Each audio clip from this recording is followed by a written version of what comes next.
Hello दोस्तों, आप लोग का स्वागत है आपके अपने चैनल में जिसका नाम है पेडागोजी ऑफ क्यूरियोसिटी। आज हम लोग इंग्लिश के लर्निंग डिज़ाइन के साथ ये सफ़र को स्टार्ट करने वाले हैं। दोस्तों, बहुत दिन से इंग्लिश का कंटेंट बाकी रह गया था, तो मैं ऑलरेडी आप लोग को बता चुकी हूँ। फिजिकल साइंस, लाइफ साइंस और इंग्लिश का कंटेंट हमारे इस चैनल में भी चलेगा, सीरीज चलने वाला है। तो चलिए आज हम लोग इंग्लिश का देखिए 2 नंबर वाला मैंने फर्स्ट और सेकंड अपलोड ऑलरेडी हो चुका है इंग्लिश का। आज हम लोग 3rd नंबर वाला अपलोड करने वाले हैं। ठीक है, स्टार्ट करने से पहले मैं एक छोटी सी रिक्वेस्ट आप लोग से करती हूँ, यदि वीडियो यूजफुल लगे तो लाइक सब्सक्राइब कीजिएगा, साथ ही साथ उन दोस्तों तक शेयर कीजिए जिनको इंग्लिश के साथ साथ अदर सब्जेक्ट की भी एलडी की जरूरत हो। ओके दोस्तों, चलिए अब स्टार्ट करते हैं अपने कंटेंट को। तो आप मार्जिन लाइन तो ऑलवेज टान लीजिएगा, आप लोग को ऑलरेडी पता है कि मार्जिन लाइन टाननी पड़ती है। उसके बाद कंटेंट नंबर देना पड़ता है, जैसे कि आप लर्निंग डिजाइन 3rd नंबर यहाँ कंटेंट चल रहा है इंग्लिश से रिलेटेड। ओके, आपका जितना नंबर चल रहा हो यहाँ पर मेंशन जरूर कीजिएगा कंटेंट नंबर। उसके बाद एक बॉक्स बनाइए, बॉक्स को एक लाइन से 2 पार्ट में डिवाइड कर दीजिए। फर्स्ट में लिखना है name of the school, class, duration, name of the teacher. सबसे बड़ा इंपॉर्टेंट चीज इसमें ये मेंशन है, देखिए क्लास आप यहाँ पर 10 पढ़ा रहे हो तो ड्यूरेशन 35 मिनट है। यदि आप 6 to 10 पढ़ाते हो तो 35 मिनट मेंशन कीजिएगा। यदि 11-12 को पढ़ा रहे हो तो 45 मिनट मेंशन कीजिएगा, यहाँ पर कोई गलती मत कीजिएगा। सब्जेक्ट में देखिए इंग्लिश है, टीचिंग यूनिट फेवल होने वाला है। फेवल जो क्लास 10 का पोएम है हमारा 2nd चैप्टर से रिलेटेड, तो चलिए आज उसी के बारे में डिस्कस करेंगे। सब यूनिट भी सेम है, टुडेज लेसन भी सेम है। ये बहुत अच्छा पोएम है, ऑलरेडी आप लोग को पता होगा जो इंग्लिश के स्टूडेंट्स है। ये देखिए लर्निंग गोल्स में देखिए आप क्या करना है, after completing the unit student will be able to, इसको लिख लेना है ताकि आपको बार बार इस चीज को रिपीट ना करना पड़े। तो एक बार आप ये हेडिंग में दे दो, उसके बाद इसको रिपीट नहीं करनी पड़ेगी। चेंजेस कहाँ करना पड़ता है फ्रेंड? चेंजेस आपको जो कॉग्निटिव डोमेन्स आते हैं उनके कुछ 6 कॉम्पोनेंट है, उस 6 कॉम्पोनेंट के कुछ कीवर्ड आते हैं, उनको रिलेट करके आपको क्वेश्चन बनानी पड़ती है। क्वेश्चंस को आपको नॉलेज के साथ रिलेट करनी पड़ती है। ठीक है, तो इस टाइप का आपको जो चेंजेस करनी पड़ती है। यदि आपको बेसिक से सीखना है तो आप अपने सब्जेक्ट के प्लेलिस्ट में चले जाइए। यदि कोई भी सब्जेक्ट के प्लेलिस्ट में जाकर खोलिएगा तो आपको कीवर्ड के द्वारा क्वेश्चंस कैसे बना आपको अवेलेबल है, वीडियो आप देख सकते हो। ठीक है, यदि आपके पास टाइम है तो देखो, और नहीं है तो प्लीज ये सीरीज के साथ ही जुड़ जाओ। ठीक है, जैसे मैं लोग कंटेंट को पढ़ा रहे हैं, आप मेंशन करते रह रहे हैं, आपको इसलिए हर कंटेंट में मेंशन करती रहती हूँ कि आप कोई भी कंटेंट को खोल के देखोगे तो आपको वहीं से आपको ये चीज मेंशन रहेगा, हाँ मैम ये रिमेम्बरिंग के साथ किसको किसको ऐड करती है नॉलेज में। ठीक है, चलिए रिमेम्बरिंग के जितने भी आप कीवर्ड को यूज करोगे, जैसे डिस्क्राइब और रिकॉल हमने लिया, इससे बहुत सारे कीवर्ड आते हैं। उस सारे कीवर्ड को आपको क्या करना पड़ता है, जोड़ के क्वेश्चन बनाने के लिए फैक्चुअल नॉलेज के साथ जोड़ना पड़ता है रिमेम्बरिंग के। उसके बाद क्या, अंडरस्टैंडिंग के जितने भी आप क्वेश्चन बना रहे हैं उनके कीवर्ड के द्वारा वो सारे क्वेश्चन को आप कॉन्सेप्चुअल नॉलेज के साथ ऐड कीजिएगा। ठीक है, अप्लाइंग के साथ देखिए, अप्लाइंग के जितने भी क्वेश्चंस आप बना रहे हैं उनके कीवर्ड के द्वारा, तो आप सारे क्वेश्चंस को क्या कीजिएगा, प्रोसीड्यूरल नॉलेज के साथ ऐड कीजिएगा फ्रेंड। ठीक है, चलिए ये क्यों रिपीट किया जाता है ऑलरेडी आपको पता है, ताकि आप रिकॉल कर सको, आप चीज को समझ सको और आसानी से आपको याद हो जाए। ठीक है, ताकि आप कोई गड़बड़ ना करो। एनालाइजिंग के जितने भी आप कीवर्ड के द्वारा क्वेश्चंस को बनाते हो, सारे क्वेश्चंस आप क्या करोगे, प्रोसीड्यूरल नॉलेज के साथ जोड़िएगा। इवैल्यूएटिंग के जितने भी क्वेश्चंस के साथ उनके कीवर्ड को ऐड करके क्वेश्चन बना रहे हो तो सारे क्वेश्चंस को आप क्या करोगे, प्रोसीड्यूरल नॉलेज को रिलेट कीजिएगा।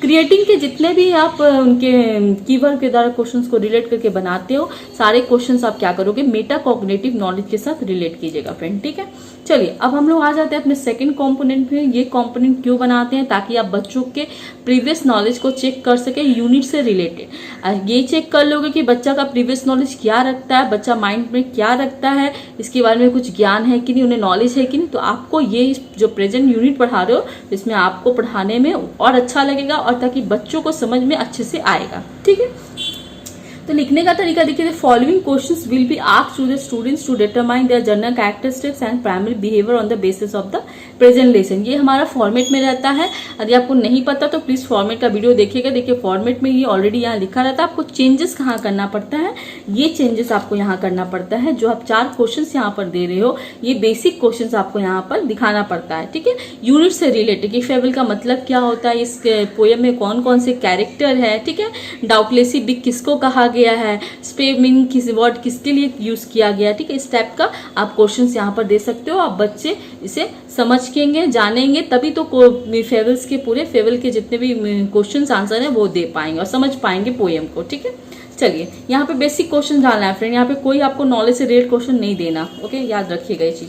उसके बाद चलिए अब हम लोग क्या करना है, develop and select learning materials के बारे में डिस्कस करते हैं। देखिए ये आप स्कूल में आपको क्लासरूम में क्या पढ़ाने के लिए अवेलेबल है, आप यदि आप क्लासरूम में जा रहे हो तो आप लर्निंग मटेरियल क्या यूज कर रहे हो। जनरल है, स्पेसिफिक है, ठीक है। जनरल में आपको वो चीज मेंशन करनी पड़ती है फ्रेंड जो आपको क्लासरूम में आसानी से अवेलेबल है, जैसे कि ब्लैक बोर्ड है, डस्टर है, चौक है, स्कूल बुक है, टेक्स्ट बुक है। ये आप स्पेशल नहीं ले जाते हैं अपने एलडी के अकॉर्डिंग या अपने पढ़ाने के टेक्निक्स के अकॉर्डिंग आप यहाँ पर नहीं ले जाते, इसको आपको क्लासरूम में अवेलेबल रहता है। स्पेसिफिक में क्या ले जाना है, जैसे आपने एलडी अपना बनाया है उसके अकॉर्डिंग आपको क्या क्या, फेबल के लिए आपको क्या क्या ले जाना है, चार्ट ले जाना है, पीपीटी ले जाना है, मॉडल ले जाना है, जैसे कि माउंटेन का कुछ मॉडल बना लिए, स्क्वायरल का मॉडल बना लिया, मॉडल बना के आप पढ़ा सकते हो, ठीक है। इस टाइप का वो कुछ भी ले जाना है आप यहाँ पर मेंशन करोगे स्पेसिफिक में, जैसे कि रेफरेंस नोट है, पीपीटी है, चार्ट है, मॉडल है, ऑब्जेक्ट है, कुछ भी यहाँ ले जाओगे यहाँ पर मेंशन कर दोगे, ठीक है। उसके बाद चलिए आते हैं हम लोग अपना लर्निंग स्ट्रेटजीज के पार्ट में। देखिए इसको डिफाइन करने के लिए आपको इसको 2 एरिया में डिवाइड करना पड़ता है फ्रेंड। देखिए लर्निंग एरिया, लर्निंग स्ट्रेटजी, ठीक है। लर्निंग एरिया में आपको वो चीज मेंशन करना है कि आपको कौन सा टॉपिक के बारे में डिस्कस करना है बच्चों को 35 मिनट के क्लास में, ठीक है। और लर्निंग स्ट्रेटजी में आपको ये डिस्कस करना है कि ये टॉपिक को आपको 35 मिनट के क्लास में कैसे पढ़ाना है, टेलम क्या यूज करना है, बोर्ड वर्क क्या देना है, ठीक है। इसके बारे में आप लर्निंग स्ट्रेटजी में लिखोगे। चलिए लर्निंग एरिया के फर्स्ट फेज में आपको क्या करना है, discuss the concept of the poem of fable. Fable के कुछ कॉन्सेप्ट पे, फेबल की कहानी के बारे में, सॉरी पोएम के बारे में, ये पोएम किस लिए लिखा गया है, पोएम का क्या मतलब है, इसके बारे में आप बच्चों को समझाओगे, ठीक है। देखिए the teacher will discuss about या फेबल्स के छोटे से कॉन्सेप्ट का यहाँ पर दे दिया गया है कि ताकि बच्चा समझे कि फेबल जो पोएम था वो राइटर कौन थे, ये किस कॉन्सेप्ट पे लिखा गया है, क्यों बनाया गया, इसका मॉरल इसका अपना मॉरल है, ठीक है। इसका नीति अपना अलग ही है कि फेबल जो पोएम है वो इसका मॉरल ही है कि ज्यादा बड़े लोग जितने जो बड़े होते हैं वो हमेशा महान नहीं होते, ठीक है।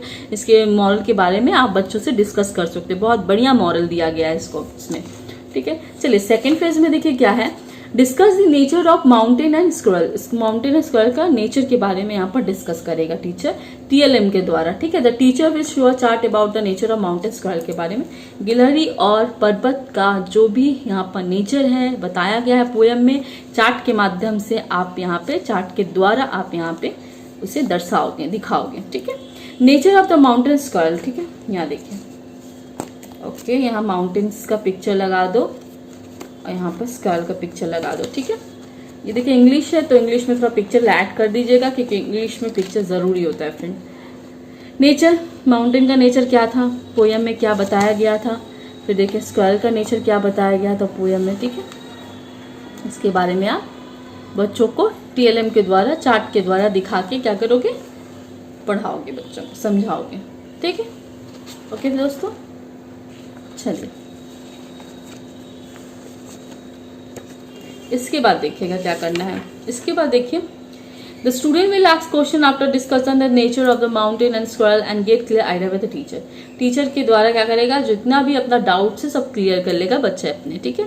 थर्ड फेज में देखिए क्या करना है, discuss the positive quality of squirrel. Positive quality क्या क्या था, गिलहरी का जो स्क्वायरल का पॉजिटिव क्वालिटी था वो क्या क्या था, टीचर क्या करेगा, ब्लैक बोर्ड पे समझाएगा। The teacher will discuss about the positive qualities of squirrel on the blackboard. Blackboard पे आप क्या करोगे, टीचर उन्हें दिखाएगा। देखिए फ्रेंड, यहाँ ज्यादा लिखने से सिल्वर पेन से ना ये हाल होता है, मैसी हो जाता है थोड़ा, ठीक है। आप लोग देखिएगा, अच्छे से लिखिएगा। पॉजिटिव क्वालिटी ऑफ स्क्वायरल, ठीक है, यहाँ पर दे दिया गया है, आप लोग अपने बुक से भी अवेलेबल देख सकते हो, बुक्स में भी दिया हुआ है इसके बारे में, ठीक है। ओके, चलिए उसके बाद देखिए the teacher will explain the positive qualities of square with discussion method through active participant of the student, ठीक है। ये देखिए जो फॉर्मेट में जैसे हम लोग लिखते हैं वैसे यहाँ पर मेंशन करेंगे। अब उसके बाद देखिए आपने पढ़ा लिया, पढ़ाने के बाद आपको आपकी टीचिंग की इफेक्टिवनेस चेक करनी है। वो कैसे चेक कर पाओगे यार, वो चेक करने के लिए आपको तो वर्कशीट बनानी पड़ेगी। तो वर्कशीट बनाने के लिए वो क्या करना है, डिजाइन फॉर इवैल्यूएशन के सेक्टर में आके एक 10 मार्क्स का वर्कशीट बना देना, सिंपल। ये वर्कशीट में ऑलरेडी आप लोग को पता है एक्टिविटी क्वेश्चन रखना है, मतलब MCQ, filling the blanks type का क्वेश्चन आपको यहाँ पर दे देना है, जो शॉर्ट टाइप का बच्चा आसानी से 35 मिनट आपके क्लास के अकॉर्डिंग कर पाए। ठीक है, ठीक है, एमसीक्यू क्वेश्चन देना, प्लस यहाँ पर देखिए नॉलेज वाला क्वेश्चन रिलेट करना है। जैसे आपने लर्निंग गोल में किया था वैसे यहाँ पर भी मेंशन करना है फ्रेंड, एक चीज ख्याल रखिएगा। ठीक है, ठीक है, फर्स्ट क्वेश्चन आपका सीके के साथ जा रहा है, सेकंड भी सीके के साथ जा रहा है। सीके का मतलब फ्रेंड क्यों, ज्यादातर क्वेश्चन हम लोग सीके के साथ क्यों भेजते हैं, क्योंकि जो क्वेश्चन आप कॉन्सेप्चुअल क्लियर कर रहा है, बच्चा कॉन्सेप्ट को क्लियर कर रहा है, वो हमेशा कॉन्सेप्चुअल नॉलेज के साथ आप जोड़ सकते हो। ठीक है, यहाँ पे देखिए, यहाँ पे कुछ प्रॉब्लम वाइज क्वेश्चन तो आप नहीं दे सकते बच्चों को करने के लिए। इंग्लिश है, इंग्लिश में ज्यादा कॉन्सेप्ट को क्वेश्चन ज्यादा आता है कि बच्चा कॉन्सेप्ट क्लियर करो। ठीक है, उसके बाद देखिए आपको क्या करना है, यहाँ पर देखिए फिलिंग द ब्लैंक्स दिया गया है स्टेटमेंट वाइज, वो क्या करना है आपका, पहला भी सीके के साथ जा रहा है, दूसरा भी सीके, तीसरा भी सीके के साथ। वर्ड गैलेक्सी देखिए दिया हुआ है, यहाँ पर वर्ड मीनिंग दिया गया, बच्चों को पढ़ाओगे तो पोयम वर्ड मीनिंग ऑब्वियसली दोगे बच्चों को करने के लिए, तो भी आपको सीके के साथ जा रहा है। और देखिए लास्ट है कि देखिए इंग्लिश है, इंग्लिश में तो प्लीज राइटिंग पर्पज के लिए, तो राइटिंग स्किल बढ़ाने के लिए बच्चों को आपको ऑलरेडी देना पड़ता है। यहाँ पे आपने एक लेटर दिया है बच्चों को कि आप माध्यमिक एग्जाम के लिए क्या क्या, मैंने आफ्टर माध्यमिक एग्जाम क्या प्लान करोगे अपने टाइम स्पेंडिंग करने के लिए। ठीक है, जैसे कि जो 3 महीना 2 महीना का टाइम मिलता है बच्चे कैसे स्पेंड करेंगे एग्जाम के बाद, तो इस टाइप का क्वेश्चन आप पीके के साथ जा सकता है, क्योंकि पीके प्रोसीड्यूरल नॉलेज के रिलेट करता है। ये मेटा कॉग्निटिव के साथ भी आप दे सकते हो, पीके के साथ भी दे सकते हो। ठीक है, चलिए अब हम लोग आते हैं पढ़ाने के बाद आपको पता चल गया, टेस्ट लेने के बाद आपको इतनी पता चल गया कितने बच्चों को समझ में आया कि नहीं आया। जिन बच्चों को समझ में नहीं आया उनके लिए आपको क्या करना है, एक्स्ट्रा क्लासेस प्रोवाइड करवाना है। तो एक्स्ट्रा क्लासेस कैसे प्रोवाइड कराओगे, क्लासरूम सिचुएशन में तो ऑलरेडी आप करवा लोगे, पर आप एलडी में क्या करोगे, डायग्नोसिस फॉर रेमेडियल क्लासेस के कंपोनेंट में आके यहाँ पे एक सिंपल स्टेटमेंट आपको लिखना है, if there is any need of remedial classes then the teacher will arrange it according to need. उनके जरूरत के हिसाब से, बच्चों के जरूरत के हिसाब से टीचर क्या करेगा, उन्हें रेमेडियल क्लासेस देगा, माने एक्स्ट्रा क्लासेस प्रोवाइड करवाएगा। दोस्तों सिंपल आपको ये लिख देना, और यहाँ पे कुछ समरी टाइप का नहीं लिखना है, बच्चा ये रिकॉल नहीं कर पा रहा, बच्चा वो रिकॉल नहीं कर पा रहा, वो चीज आपको कुछ नहीं लिखना है। यहाँ सिंपल स्टेटमेंट ऐड कर दीजिए, बस ये आपका गलत नहीं होगा, सही होगा।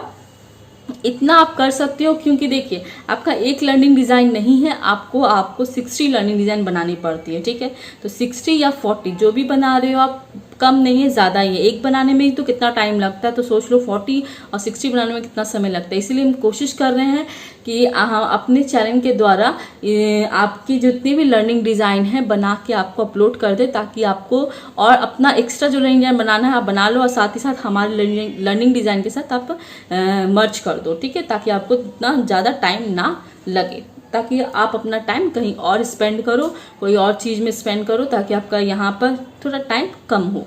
ठीक है, थैंक यू सो मच हमारे चैनल के साथ जुड़ने के लिए। अब देखिए इंग्लिश का सीरीज चालू हो गया, टेंशन मत लीजिएगा, हम लोग इंग्लिश का धीरे धीरे बढ़ते जाएंगे, और लाइफ साइंस फिजिकल साइंस के साथ लेके। ठीक है, यदि आप लोगों को कोई और सब्जेक्ट से रिलेटेड चाहिए तो प्लीज़ हमें मैसेज ज़रूर कीजिए, हमें कॉमेंट ज़रूर कीजिए।